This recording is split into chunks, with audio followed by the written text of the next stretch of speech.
So after all this time, did Chip Kelly spurn UCLA? Did he leave just to become the head coach at Ohio State and replace Ryan Day? Nah.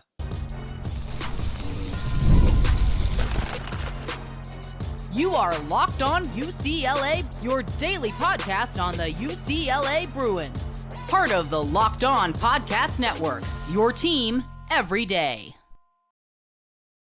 Welcome, everybody, to this edition of the Locked On UCLA podcast. I'm your host, Zach Anderson-Yoxsimer. Thanks for making this show your first listen each and every day. It's free wherever you get your podcast. It's available on YouTube. Like, comment, subscribe. Thanks for your support. This episode is brought to you by Ultimate College Football Head Coach. Brand new mobile game that is completely free, no ads, 100% playable offline. Use the code LOCKEDONCFB, Locked On College Football, all caps, inside the game to receive a free boost to begin your program.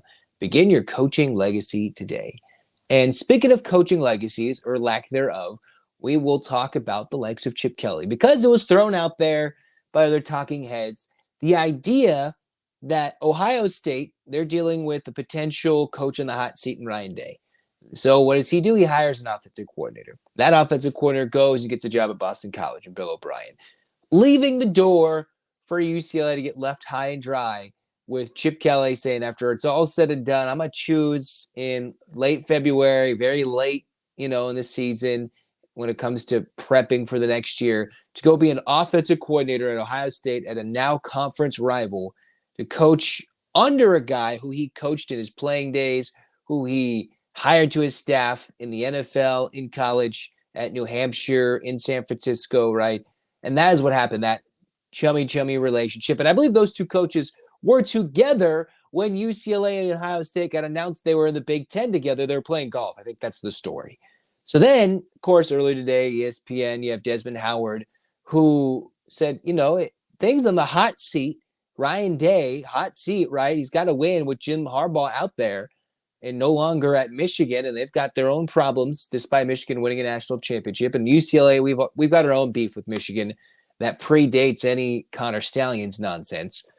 So you've got a Michigan alum, Heisman Trophy winner, throwing out the idea that Chip Kelly could be a potential replacement if things go bad. One, the optics could kind of make sense. It's unique that you could fall upwards if you're Chip Kelly after having a 35-34 overall record at UCLA. Big Ten pundits would point to UCLA doesn't have the infrastructure. Chip Kelly did so much to grow the program, talk nice things about Terry Donahue. The hype was real when Colorado came to the Rose Bowl, everything, right? But from a UCLA perspective, we all knew that Chip should have been fired. And if they had the financial resources, if for whatever reason they couldn't utilize the buyout, they chose not to. And it just wasn't in the cards for UCLA. They did not fire him after, whether it was Wasserman telling them, we're not going to buy him out, you're going to have to wait. He left, which significantly helped the UCLA budget. That he did, the timing was not so graceful. Could have been after the bowl game, could have been in late December, could have been in early January, could have been in mid-January.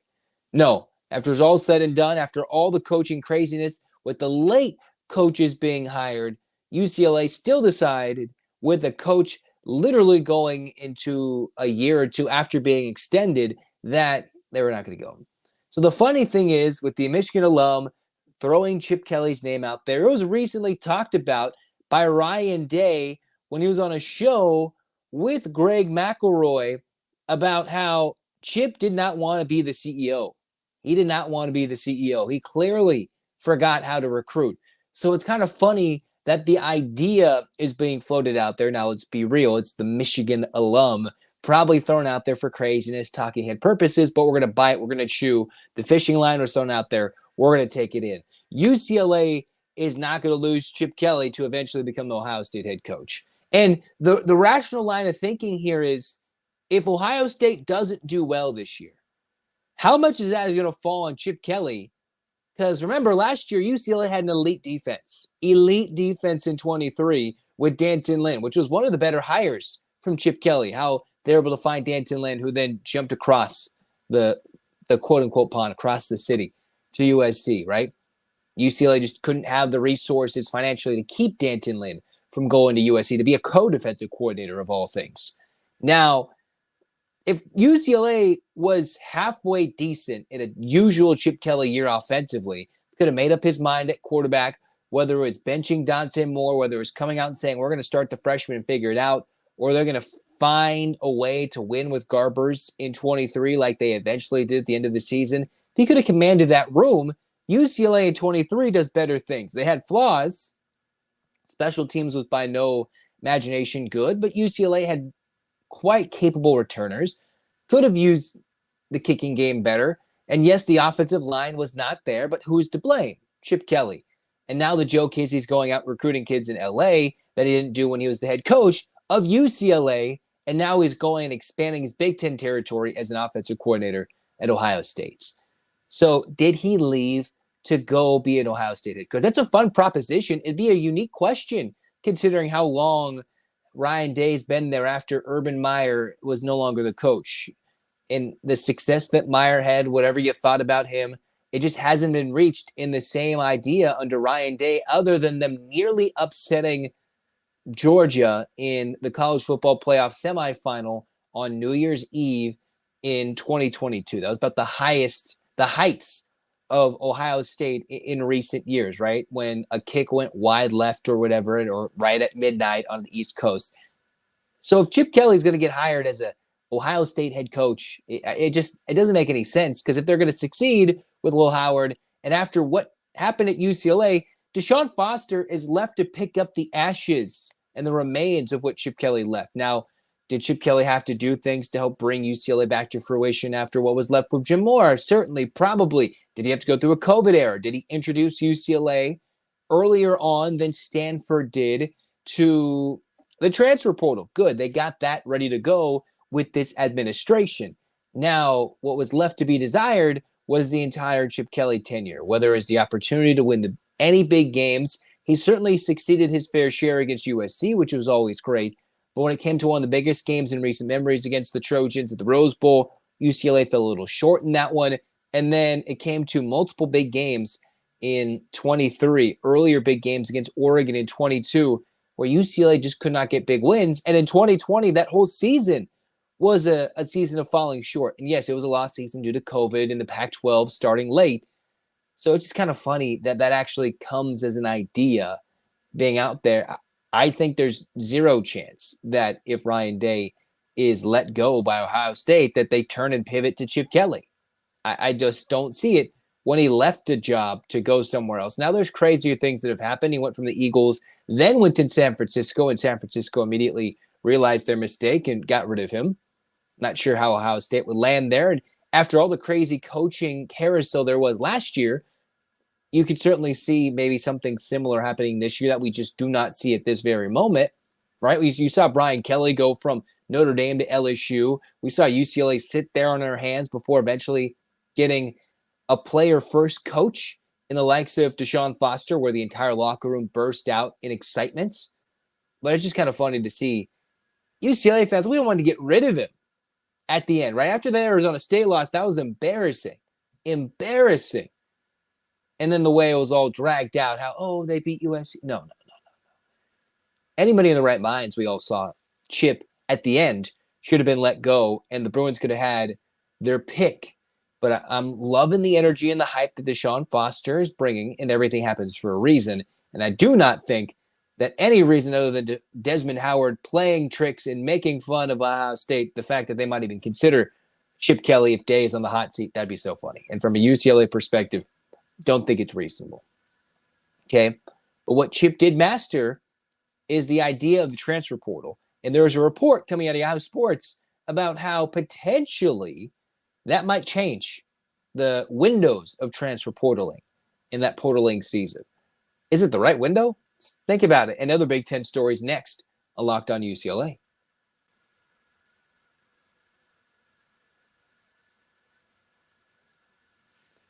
Well, Locked On UCLA fans, let's give you a moment and give you a heads up about a brand new mobile game that I think you're going to love as much as anybody else playing that, right? Ultimate College Football Head Coach. An amazing game and simulation where you can step into the shoes of Deshaun Foster and lead your college football program to glory. Can you imagine being the head coach of the UCLA Bruins, taking your team to the Rose Bowl every game? Well, you can recruit players, hire the coaching staff, in addition to handing the school scholarships. Every crucial detail of the program you get to handle. Can you handle the pressure? I don't know, but what's really love about the game, you're responsible for calling the offensive plays. Strategy is not only going to determine the success of your football season, but the future and legacy of your program. Ultimate College Football Head Coach, completely free, no ads, 100% playable offline, on the go, when you want and wherever you want. Use the code LOCKEDONCFB, LOCKEDONCFB, Locked On College Football, all caps, to receive a free boost to your program. Take advantage of this game as you can get your team off to a strong start. Download the game, visit ultimate-cfb.com, ultimate-cfb.com, or look at Ultimate College Football Head Coach. Begin your coaching legacy today.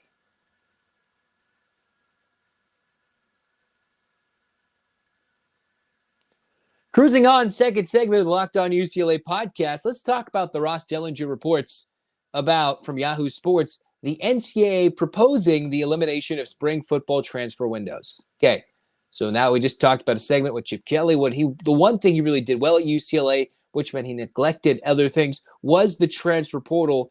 And UCLA has done quite a bit under Deshaun Foster to bring in guys from the portal who went in the spring window, those coaches who leave later in the season, right? Or guys who don't like their standing after spring practice. They can finish their classes, go to a new school, fresh year, get a full year of school underneath their belt. Now, there is a proposal to eliminate the spring portal window. And the question is, do we want a single football portal window? Which means if this potential proposal, according to Ross Dellenger's sources, they get rid of the spring portal, that would be the one portal would happen during bowl season when we're talking college football playoff. We're talking coaches may be leaving. It makes no sense for that to happen, considering you could do that later after the national championship game and do that later. For Mick Cronin, the one thing he said this year was, I am going to be there looking, instead of watching March Madness, I'm going to watch March Madness to see what players are in the portal, be ready, and know that guys are going in the portal. And who did Cronin get? He went after a Louisville scorer in Sky Clark. He went after LMU's Dominic Harris, Tyler Bilodeau, all key parts of this portaling process. And a team that made it to the tournament, he finally got William Kyle III. All right? That was just 4 of the 6 transfers UCLA brought in this year. Okay? Mick Cronin hammered the portal, and that was during March Madness, which just seems irrationally early. Just like if you eliminate the spring portal, why not move it earlier of some sort? Why not put it after the college football championship game? Why not put it in January and you leave it open for extra guys in the championship, in the playoffs? If your team is in a playoff or in contention for a playoff, you could do it later and you have an extension. But if your team is out or your season is done, then you have that window to make it happen. Of course, then the window extends if you have the likes of a coach league. The portal opens. And UCLA had that open after Chip Kelly left. Then you had Deshaun Foster get guys. And what the window means is the window of opportunity for kids in the thousands to go put their name in the portal. Doesn't mean they have to commit right away. They can commit whatever. That does not mean they have to commit right away. Let's get that squared away. They don't have to commit immediately in those 15 days. All they have to do is just get their name in there, analyze the situation. Teams got to pony up their NIL potential. And I know, the Miami of Ohio coach was yelling at Alabama, talking about how they contacted their kicker early, and Alabama stole the kicker. So coaches are already frustrated with how everything works out. Now, if you're prepping for a bowl game and we're having guys sit out, what's the best showcase to get to the next level for NFL scouts to see, for the rest of college athletics to see? Bowl games with teams at mostly full strength. Why not do that? It would make more sense to see how the winter goes. And for UCLA in this year, the battle is, will they get to a bowl game? If they decide to make that a new change in the next year or two, we already see the expansion of scholarships, the direct pay-to-play model, the expanded college football playoff. all things that are changing. As many staff members as you want, they can go recruit. Things are completely changing the landscape of not only just college football, but college athletics in general, which has happened with conference realignment. First year in which extreme conference realignment has taken place, involving 2 to 3 to 4 to 5 conferences, the elimination of one, and the expansion of the Power Four, and rumors of other schools going elsewhere. So the proposition of getting rid of that spring transfer football window for portaling, it's interesting. It would be a unique thing to happen to college football, and I just wonder what it would mean, and I think that would be a little dumb if they do it in the winter, if they don't move it later. If they don't move it until like January, where all the kids are done, they enjoy a winter break, they can spend their winter break officially visiting these places, get their finals out of the way. Some teams, if they're in the playoff, extend it later. That just seems like it makes the most sense. If you have a winter portal window, make it after the bowl season, after the playoff window, or when the playoff teams have whittled down to 4 or something, as opposed to 12 to 8 to 4 to 2 to 1, right? Or in the middle of the bowl season when we're trying to have a fun bowl season and we're still trying to generate interest, right? Bowl season's still fun, and we want to see our players all play for their pride for the rest of their season in a bowl game, even if they don't make college football playoff. Now, talking about other news, it was recruiting-wise involving a UCLA opponent this year, now Big Ten rival Iowa, as we go to Big Ten stories. Kirk Ferentz, one of the longest tenured coaches actively coaching in all of college football. You've got the Iowa head man who is self-reported a level 2 potential violation, right? So you've got all the craziness of Michigan, the show cause to Jim Harbaugh. You've got Michigan, who beyond just the Connor Stallions thing, has what Michigan did not do correctly when it came to COVID recruiting or something. Then you've got Kirk Ferentz, who I believe it is the Cade McNamara recruiting or whomever, when they recruited somebody early. It's him and the wide receiver coach who are suspended for the home opener. So I wonder if that's going to make a difference in this season or if anything else comes out. Kirk Ferentz looked very apologetic in his press conference when he gave his quotes. It won't happen again.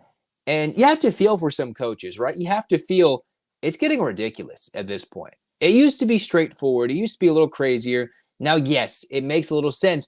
Don't recruit players during the season. Why not push the portal opening contact season to well after the season ends, or these crazy days and times? And, oh, what if he's on Mountain Time and I'm on Eastern Time and I call him 2 hours early? It's getting ridiculous. But he is suspended for the home opener, for their opener, and I wonder if there'll be anything that happens down the line. I meant to talk about this Ferentz deal during the other podcast where we talked more Big Ten stories, right? Where Rutgers lost their starting linebacker. That'll be key for UCLA when they face them in New Jersey later. You've got, teams who are changing a bunch of things up and down, right? Like PJ Fleck, one of their news was, I spurned UCLA, when in reality it looked like it was spun that UCLA never had him on the final list, on the short list, and he eventually went back to Minnesota all high and mighty. We can talk about that when UCLA plays Minnesota later this year. And UCLA does host Iowa later this year. And how UCLA is being shortchanged in the eyes of the media when it comes to Big Ten love, Big Ten apparent competition in football. So we'll see how it plays out this year. That is your news in college football and Big Ten. And we're going to continue to talk about Ethan Garbers being put in the bottom half of Big Ten quarterbacks.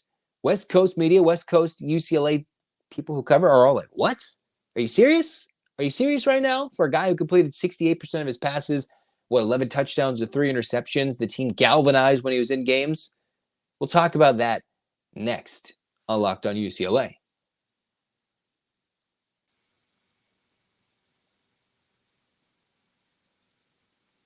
Let's talk to you about Game Time. We've talked to you about them before, but Game Time is a new feature when it comes to making getting tickets easier for live events. Game Time Picks filters out the fluff and only shows you incredible deals on great seats so you don't have to waste time searching through thousands of tickets, right?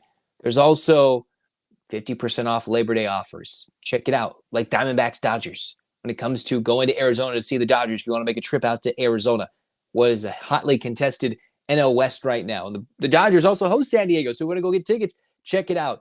You got to go look at ways to get Game Time Picks, a curation that makes it easier to save more on sports, concerts, tickets, theater and more. Lowest price guarantee with Game Time, or they'll credit you 110% of the difference. Your purchase is completely covered with the most flexible customer service policy in the ticketing industry. Again, your purchase is covered, and check out and take the guesswork out of buying with Game Time. Download the app, create an account, use the code LOCKEDONCollege for $20 off your first purchase. Terms apply. Create an account, use the code LOCKEDONCollege, LOCKEDONCOLLEGE. Locked On College for $20 off. Download Game Time today. What time is it? Game time.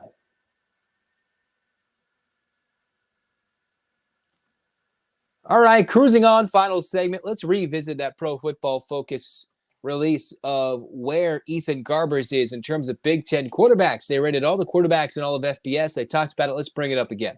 UCLA's quarterback, Ethan Garbers, unquestioned starter. The Bruins played a lot better at the end of the 23 season when he was your starter. By no means is he a Heisman Trophy winner, but sometimes you need those unquestioned leaders, the guys to make the right decisions, and in his case, just the ability to decipher what's going on the field that true freshman Dante Moore did not have in his freshman year, let alone the protection in front. He's somebody who, if he can survive any hits he takes this year at the O-line, can provide him any time. Lots of weapons on the exterior and plenty of running backs to hand the ball off to go elsewhere. Currently, in the overall Pro Football Focus Big Ten quarterback rankings, you got Dylan Gabriel, Drew Aller, Tyler Van Dyke, Miller Moss, Will Howard. So those are your top 5 quarterbacks. Then you've got Will Rogers, the transfer going to Washington. Curtis Rourke going to Indiana. Hudson Card from Purdue. Luke Altmaier, Illinois. And then finally, do you have Ethan Garbers at number 10 ahead of the Michigan State, former Oregon State Beaver, Aiden Childs, Dylan Raiola, who is 12th, Max Brosmer, the FCS, jump up to Minnesota, led the FCS in passing yards, Cade McNamara at Iowa for an offense that has just not looked like a 21st century offense in 20 billion years. Then you've got Athan Kaliamanakis. I'm getting his name wrong. I'm going to stop there. Billy Edwards Jr. and Mike Wright at Northwestern. So where do I think you've got Garbers? I think Garbers could certainly be closer to the top 6 than he would be to the bottom 9 in this list. And somebody's got to make a list. Somebody's going to do it and make us mad. Garbers continues to be overlooked by myself last year, although the talent was there with more. I don't see why Chip Kelly couldn't come out last year and be any more straightforward and say, as you know, sometimes coaches do like to have these quarterback battles and they bench a guy and something happens, right? You saw Nick Saban have to do that with his quarterback last year, and they made it all the way to college football playoff and were a snap away potentially from being in the national championship game in his final game as head coach for Alabama in the Rose Bowl, right? So even the top tier teams can go through struggles and have quarterbacks and make their race all the way through the college football season, which will look a little more interesting with teams up to 12 teams making the college football playoff. But I just struggle to see like Drew Aller right away, right? Tyler Van Dyke right away is the number 3. Miller Moss, that's a lot of high praise based off like a performance. Will Howard, I think, should be amongst the top 3 quarterbacks after what he's done over at, K-State. I think he should be much higher. Will Rogers put up a lot of yards as a Bulldog in Mississippi State, but a new coach, new system, didn't even get recruited over there by Jed Fish initially, got re-recruited. So we'll see. And then between Rourke, Card, and Altmaier, that is where it's unique, right? That's where Garbers can slot in to be a top 7 quarterback, top 6 quarterback potentially in the Big Ten Conference. When it comes to some of these teams on the UCLA schedule, Indiana's quarterback with a new head coach. You've got Purdue, Illinois. Purdue fairly recently made it to a Big Ten title game going 6-3, but it's a little different in today's day and age. So I just think Garbers is being overlooked. And I think there's some talented quarterbacks rated under Garbers, right? Michigan State's projected starter in Childs has not had an official start. He was going back and forth with DJ Uyunglele. And Raiola, a true freshman, he's going to have his struggles and success. Brosmer has already played at the collegiate level many years. It's just a matter of, can the main quarterback be the main man in this Big Ten Conference? And Cade McNamara has been waiting for that opportunity to explode on the Iowa scene. If they get their offense right, they are going to do big things in Big Ten play. But Iowa has never been predicated on offense. It's always been, can you score points in Iowa? And then Michigan's quarterback, Rutgers, was excited to get the Minnesota quarterback, and yet their quarterback's rated 3 spots lower than the new current Minnesota quarterback. It's a funky list that this Pro Football Focus quarterback ranking is. It's funny how it plays out. And if UCLA is getting that much doubt when it comes to the Cleveland.com rankings, when it comes to CBS Sports having UCLA bottom tier 18th, one of the better read-ups I've seen in terms of projecting this UCLA team, it large in part comes down to, can the O-line protect? Can Garbers stay healthy?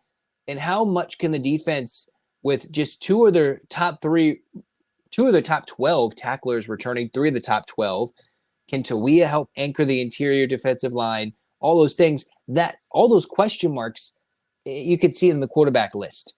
And some of it is, yes, Garbers did struggle at times. There are throws he missed, like in the game against USC. But when he came off out of injury against Cal, when he came off the bench, when he didn't start and they had Colin Schlee, the Bruins got a jolt of energy and played much better in the LA Bowl.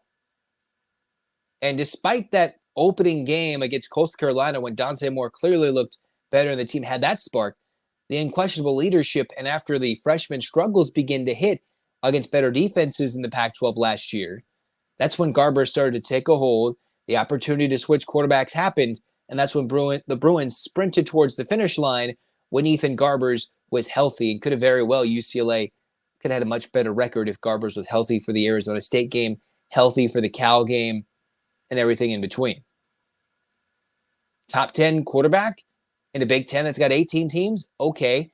In a regular Big Ten where there's 10 teams, I don't need to be in last place. And he's in the bottom half of a conference that's got a ridiculous amount of teams. And I'd like to compete and say Garbers will play closer to a top 6, top 5 quarterback in the Big Ten conference than he will play like a bottom 9 quarterback. And if he does, that's where UCLA makes a bowl game. They get 7 to 8 wins, and that's an optimistic scenario. It doesn't mean that's going to happen. If he plays well, it automatically means 8 wins. That's where the surprise can happen. Now, if he lives up to expectations, 10th, 11th quarterback in the conference, UCLA is not going to make a bowl game. Now, if he plays a little bit above expectations, UCLA should be fairly competitive and have a lot of fun with the brains of Eric Bieniemy combining with the veteran leadership of Garbers. Should be a fun year. Still question marks going into the Hawaii game, but not a quarterback. All right? So get your hands up, Bruins fans. 8 clap time, baby. And 1, 2, 3, 4, 5, 6, 7, 8. UCLA. UCLA. Fight, fight, fight. This has been Locked On UCLA. Zach signing off. Like, comment, subscribe, review, download the podcast. Tell your friends about it. Stay tuned for more football coverage, right? Next week, we go into game week coverage, game day coverage. We'll talk all about it next week. What does Hawaii bring to the table? What does UCLA bring to the table? Depth charts, everything up and down, and of course, basketball coverage and more. Stay tuned. This is Zach signing off. Go Bruins.